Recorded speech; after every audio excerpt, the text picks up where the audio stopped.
नमस्कार, आप देख रहे हैं सी इंडिया न्यूज, एक अनदेखा सच, और मैं हूं आपके साथ साक्षी।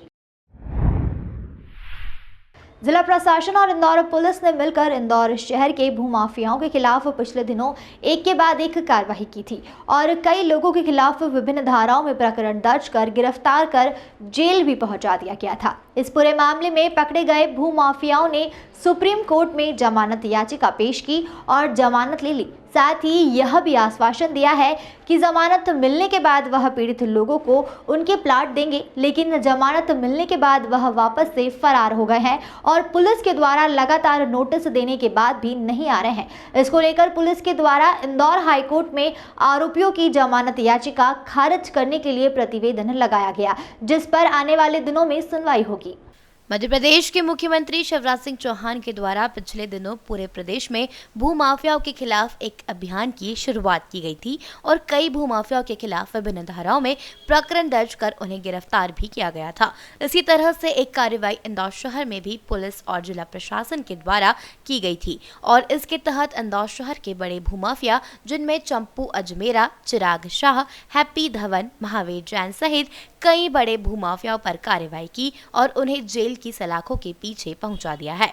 आरोपियों के द्वारा पुलिस की कार्रवाई को लेकर सुप्रीम कोर्ट के समक्ष दरकार लगाई गई और यह आवेदन प्रस्तुत किया गया कि वह जमानत मिलने के बाद संबंधित लोगों को प्लॉट लौटा देंगे। अतः सुप्रीम कोर्ट ने आरोपियों के द्वारा जिस तरह की दलील पेश की गई उसके आधार पर आरोपियों को जमानत दे दी, लेकिन जमानत मिलने के बाद आरोपियों के द्वारा पीड़ितों को आज तक किसी तरह की कोई राहत नहीं दी गई है।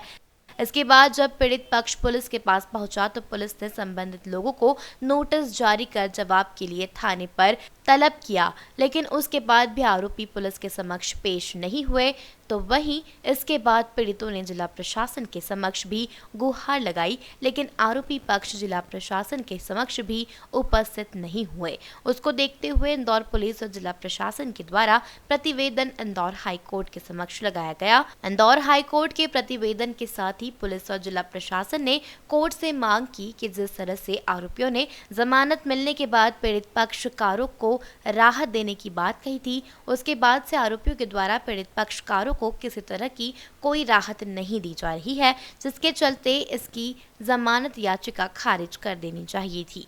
भूमाफियाओं के संबंध में हमारे थाना बाणगंगा क्षेत्र में कालिंदी गोल्ड एक कॉलोनी है, करीब 10 प्रकरण दर्ज है वहाँ पर।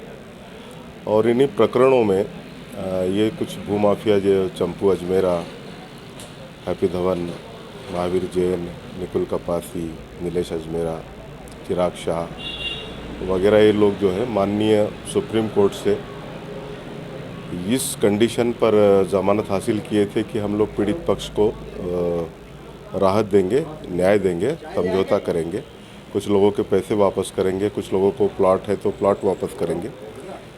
इस शर्त पर माननीय सुप्रीम कोर्ट ने इन लोगों को ज़मानत दी थी, परंतु बाद में ज़मानत के पश्चात इन लोगों ने पुलिस प्रशासन को कोई इतना सहयोग नहीं किया। पीड़ित पक्ष आज भी पुलिस के पास आता है, प्रशासन के पास आता है। तो इन्होंने करीब जैसे 100 प्रकरण है तो 100 प्रकरणों में करीब 20 या 25 प्रकरणों में ही इन्होंने निराकरण किया है। बाकी प्रकरणों के लिए ना ये पुलिस का सहयोग कर रहे हैं, ना प्रशासन का सहयोग कर रहे हैं। तो इसलिए हमने माननीय हाईकोर्ट में, जहाँ ये प्रकरण माननीय सुप्रीम कोर्ट से ट्रांसफ़र होकर आए थे, तो हमने माननीय हाईकोर्ट में जो है इनकी जो ज़मानतें हैं उसे निरस्त करने के लिए आवेदन लगाए हैं। हमारे उप महाधिवक्ता श्री मुकेश कुमार साहब ने पैरवी की, माननीय जस्टिस साहब ने सुना और वो हमारे जो आवेदन थे ज़मानत खारिज करने की इनके, वो स्वीकार कर लिए हैं और अगली तारीख उसमें 27 मार्च लगी।